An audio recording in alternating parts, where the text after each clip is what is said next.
how everything turned out. My thoughts right now, not good. You know, I thought we had an opportunity to win a big match, and we let one go tonight. You know, two big matchups there in the second part of that match, 65 and 74, and just got away from us.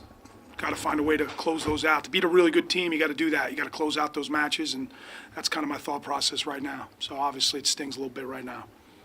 After that call at 174, it seemed like the energy kind of went out of the building. Yeah, well, I mean, these kids got riding time, and you know, it's not just. I know the crowd thinks it's an escape and we're tied. No, the kid has riding time now. So I didn't understand the call. That was kind of my confusion. The cylinder, your butt's in the cylinder.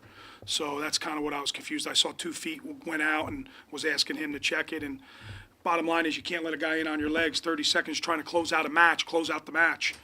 You know, reset the guy, keep him off your legs, use your face, put your face in there, and don't let him on your legs. And it gives yourself an opportunity to win if you do that. And, you know, maybe it's a freshman, maybe it's whatever it is. It's a mistake, and we got to learn from that mistake. And he will. He's a good kid. He'll learn from it. What was the match? Was that a big turning point? Clearly, you know, that's one we think we should win. And that kid did a really good job of getting after it the whole time.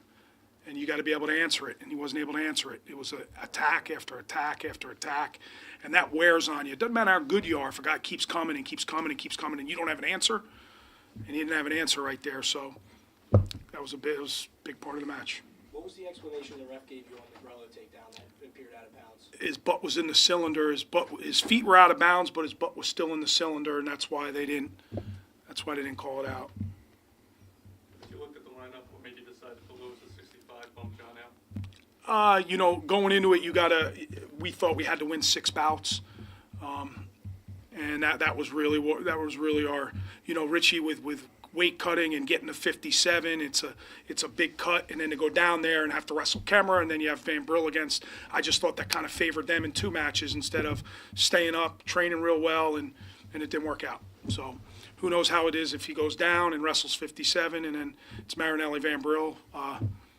That's something I decided to do, so I take the hit on that, and thought it would work out, and it didn't. Did you make that move, Scott, in an attempt just to win the match? Yeah. Or because he couldn't get to the weight? No, that was me trying to win the bout. I just thought we had to win 6 bouts, and I thought that gave us the best chance to win there. So 2 really, really good kids, whether it's 57 or 65, you cut your losses really with the weight cut, but that's something we need to get on the same page with and figure it out. And figure out if we're going to do it, we're going to do it right and get down there and be able to wrestle. We're going to stay up and be able to wrestle. So, When do you think that decision will get made?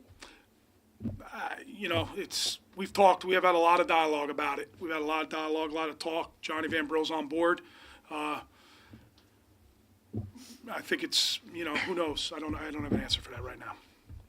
Nick, how important was it for you guys to get out to a strong start, especially, 125, 133? Yeah, I think just keeping my energy high, doing what I do. I think the team thrived off it. I mean, Scotty went out there, got a big win. Mikey Van Brill. Momentum's definitely important in the Big Ten schedule right off the bat. You got to go out and score points. That's Big Ten wrestling. Yeah, so. I think you've been in obviously a lot of big matches, big situations. What was unique about tonight for your first match here at the Rec? Yeah, it's just my first match in front of the home team. We have a home team advantage a little bit, but this is, it doesn't matter where I am. You got to go out and score points and put the pressure on guys. And Iowa they come to fight, you know. They're a fun team. They come out and fight. They come out and bang. And I knew that. I knew he'd be swinging and ready to fight with me.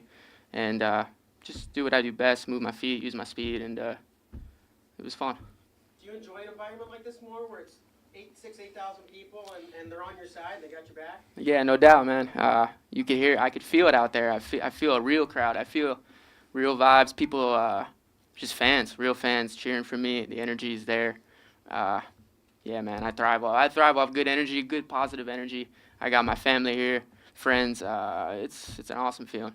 A couple weeks ago, there was some speculation they might put Spencer Lee into the lineup. Were you following that? Were you hoping for it? It's whatever. Tough competitor. Honestly, man, like I said, with the Big Ten schedule, there's a lot of guys. Can't take anyone lightly. Like I said, I knew he'd come out swinging, ready to go. I don't care who it is, you know. My goal is to be an NCAA champ this season. So it is what it is. Whoever they put out, doesn't matter. Got to take it the same way. Discipline. Scott, 3 or 4 years ago, you would have looked at a showing maybe not you, but a lot of people would look at it as a moral victory, but obviously you're not looking at it as a moral victory, right? No, there's no moral victories, you know.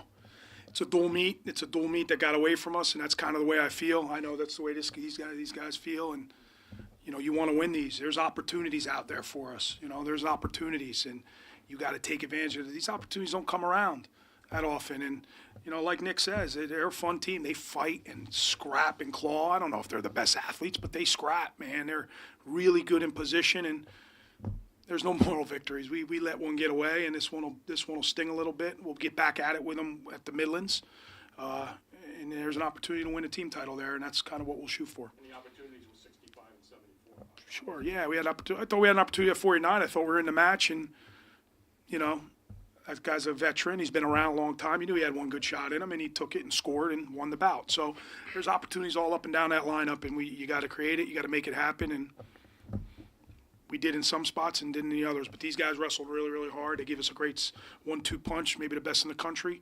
And we just got to keep riding them, and we got to get other guys to follow suit. Time for two more. Scott, do you feel like you guys, there was a lot of talk about respect this week going into the match. Do you feel like you earned some with the way you started and had that lead at times? Yeah, I feel like I don't know if we earned it more than we kind of walked away with what we had. Like I said, I think we would have earned a little bit more respect if we had won that match. I think they knew what they were walking into. We expected a crowd like this. If we had picked up those dual meet or those individual matches, won this dual meet, then I think it would have been a lot different. But you never go out there just to compete. And I think tonight we kind of just competed, but you got there to win. And if we had won this one, that's where you would have got that respect. You don't want to get respect from losing. You want to win the match, and that's where you want to gain that respect. Any other questions? Coach, despite the loss, 6,700 fans came out tonight, the most ever for a wrestling match here at the RAC. What does that say about the direction of this program, how you're moving the program forward, and the fan base here in New Jersey? We got a great fan base. We got a very knowledgeable fan base. They love these guys, man. These guys, they wrestle really, really hard, and it's exciting. It's been exciting for a long time now.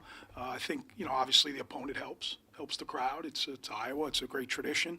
So yeah, it's come a long way. 6,700 is a lot of fans, and you know, we've been on the other side of some of these duels. It's been great atmosphere, and tonight would have been the same way. So yeah, it's a knowledgeable fan base. I appreciate them coming out. I know what they want, and they want an opportunity to go crazy and wild, and it was loud there for a little bit, and we just got to figure out a way to keep that momentum going. Thanks, guys. Is it true you had 46 fans at a dual meet? 22, Bader, 22. First dual meet, Wagner College, January 4th, 2008. 22. Thanks. Good.